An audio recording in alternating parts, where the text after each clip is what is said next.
சற்று முன் வெளியிருக்கக்கூடிய முக்கிய தகவல், கேஸ் சிலிண்டர் மற்றும் ஆதார் அட்டை வைத்திருப்போருக்கு அதிரடியான அறிவிப்பு வெளியே இருக்கு. நீங்க இப்போ தான் நம்ம சேனலை புதுசாக பார்க்குறீங்க அப்படின்னா மறக்காம சப்ஸ்கிரைப் பண்ணிக்கோங்க. அப்போ தான் இது போன்ற பயனுள்ள தகவல் உடனுக்குடன் கிடைக்கும்.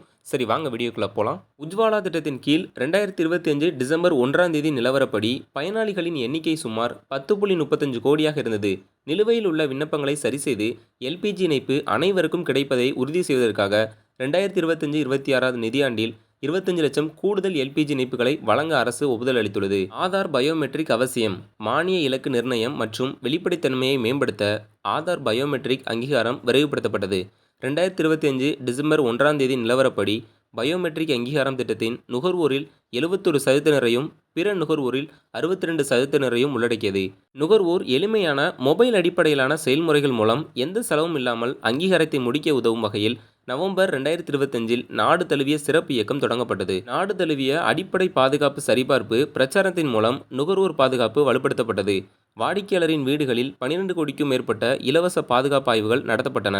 பெட்ரோலிய நுகர்வு அமைச்சகம் தெரிவித்துள்ளது. பெட்ரோலியம் மற்றும் இயற்கை எரிவாயு அமைச்சகம் இலவச எல்பிஜி சிலிண்டர் திட்டம் உள்ளிட்ட முக்கிய திட்டங்களின் செயல்பாடுகள் குறித்து புதிய அப்டேட் ஒன்று வெளியாகியுள்ளது. எண்ணெய் மற்றும் இயற்கை எரிவாயுவின் ஆய்வு மற்றும் உற்பத்தி, பெட்ரோலிய பொருட்களின் சுத்திகரிப்பு, விநியோகம் மற்றும் சந்தைப்படுத்துதல், அவற்றின் இறக்குமதி, ஏற்றுமதி மற்றும் பாதுகாப்பு ஆகியவற்றிற்கு இந்த அமைச்சகம் பொறுப்பாகும். இந்தியாவின் வேகமாக வளர்ந்து வரும் பொருளாதாரத்திற்கு எண்ணெய் மற்றும் எரிவாயு தொடர்ந்த முதலீடுகள் முக்கிய புள்ளியாக உள்ளது. 2025ஆம் ஆண்டில் மலிவு விலையில் எரிசக்தி கிடைப்பதை உறுதி செய்தல், உள்நாட்டு உற்பத்தியை மேம்படுத்துதல், உட்கட்டமைப்பை வலுப்படுத்துதல், தூய்மையான எரிபொருட்களை ஊக்குவித்தல் மற்றும் தேசிய எரிசக்தி பாதுகாப்பை வலுப்படுத்துதல் ஆகியவற்றிற்கு உறுதி செய்வதற்காக இந்த அமைச்சகம் ஒரு பரந்துபட்ட அணுகுமுறையை பின்பற்றியது.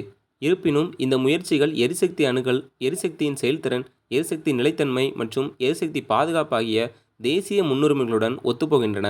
தூய்மையான சமையல் எரிபொருட்கள் அனைவருக்கும் கிடைப்பதை உறுதி செய்வது ஒரு முக்கிய முதன்மை முன்னுரிமையாக இருந்தது. மத்திய அரசு, மாநில அரசு கொடுக்கக்கூடிய தகவல்கள்லாம் நீங்கள் உடனுக்குடன் தெரிஞ்சுக்கணும் அப்படின்னு நினச்சிங்கன்னா நம்ம சேனலை சப்ஸ்கிரைப் பண்ணிக்கோங்க. ஸோ இது போன்ற பயனுள்ள தகவல் உடனுக்குடன் கிடைக்கும். வீடியோ பிடிச்சிருந்தால் லைக் பண்ணி ஷேர் பண்ணுங்கள். நன்றி.